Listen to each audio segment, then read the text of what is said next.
পেটানোর দিন শেষ। প্রতিবাদের নামে তাণ্ডব বরদাস্ত নয়। পুলিশের ভয় আউট। এখন থেকে শাসকের আইন নয়, চলবে আইনের শাসন, স্পষ্ট করেছিলেন শুভেন্দু অধিকারী। আর এবার তার কড়া হুঁশিয়ারি, পুলিশের গায়ে হাত দিলে কোনোভাবেই রেয়াত নয়।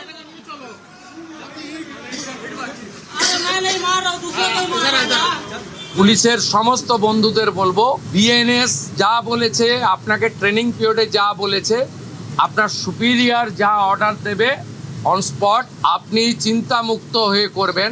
কে কোন দল করেন, কে কোন ধর্মের লোক, কে কোন সম্প্রদায়ের লোক, কে কোন প্রভাবশালীর ক্লোজ লোক, তার এগেনস্টে অ্যাকশন নিতে গেলে 5 বার ভাবতে হবে।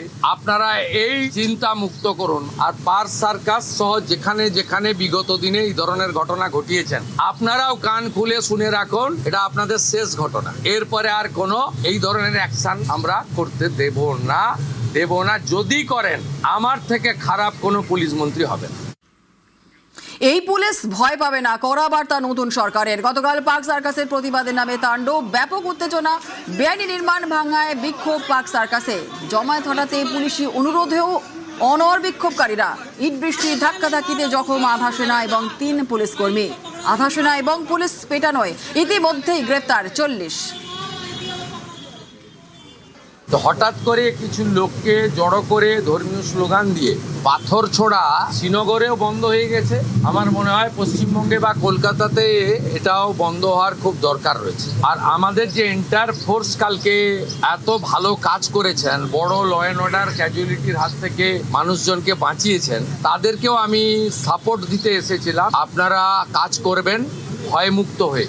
আপনাদের হোম মিনিস্টার তথা চিফ মিনিস্টার আপনাদের সাথে আছে। এই কাজগুলো করবেন না, এই কাজগুলো থেকে বিরত থাকুন। যদি মনে করেন আগের সরকার আছে, আগের নিয়ম আছে, আগের মতো পুলিশকে ফোর্সকে হাত পা বেঁধে রেখে দেওয়া হবে, তাহলে কিন্তু ভুল করবেন। ক্লিয়ার মেসেজ, জিরো টলারেন্স এই ধরনের ভ্যান্ডালিজম, হুলিগানিজম, রাউডিজম এবং anti national, anti social activities. আমি পুলিশ মন্ত্রী, হোম মিনিস্টার হিসেবে লাস্ট ওয়ার্ড বলে গেলাম, একটা পুলিশের গায়ে যদি হাত পড়ে, এই সরকার তার আইন প্রয়োগ করে যতদূর যেতে হয় হবে। শুধু অ্যারেস্ট নয়, কনভিকশন করানো পর্যন্ত ক্লোজ মনিটরিং করার দায়িত্ব আমাদের থাকবে। শুক্রবার আসানসোলেও আক্রান্ত হয় পুলিশ। ধর্মীয় স্থানে মাইক বিধি কি, সেই প্রচারে গিয়েই আক্রান্ত ঊর্ধ্বধারী। আসানসোল উত্তরে জাহাঙ্গীর মহল্লায় তুলকালাম পরিস্থিতি। পুলিশ ফাঁড়িতে দুষ্কৃতী তাণ্ডব, ভাঙচুর আর দুষ্কৃতীদের ছোড়া ইটে আহত হন কয়েকজন পুলিশ কর্মী। দুষ্কৃতীদের ধরতে অ্যাকশনে নামে পুলিশ। লাঠিচার্জ, টিয়ার গ্যাস ছোড়া হয়। সিসি ক্যামেরায় ফুটেজ দেখে চিহ্নিত হামলাকারীরা। এলাকায় ঘরে ঘরে ঢুকে তল্লাশি। গ্রেফতার করা হয় 26 জনকে। आसनसोल में फाड़ी में तोड़फोड़ कर दिया ना, 200% वसूली होगा। जो किया है उसको पकड़ से निकाल के करूंगा। আর এই পুলিশকে দেখে অনেকেই মনে করছেন রাজ্যে পালা বদলের সঙ্গে সঙ্গে পুলিশেও বদল। বিজেপি সরকারের সাফ বার্তা, কোনোভাবেই অপরাধ বরদাস্ত নয়। আইনের শাসন মেনে অ্যাকশন করবে পুলিশ।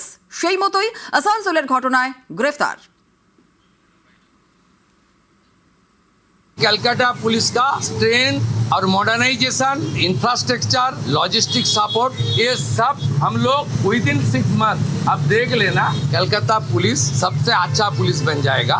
हाथ में पत्थर उठाना, पत्थरबाजी करना और रिलीजियस नारा के साथ गुंडागर्दी करना, ये बंगाल में नहीं होगा, नहीं होगा, नहीं होगा।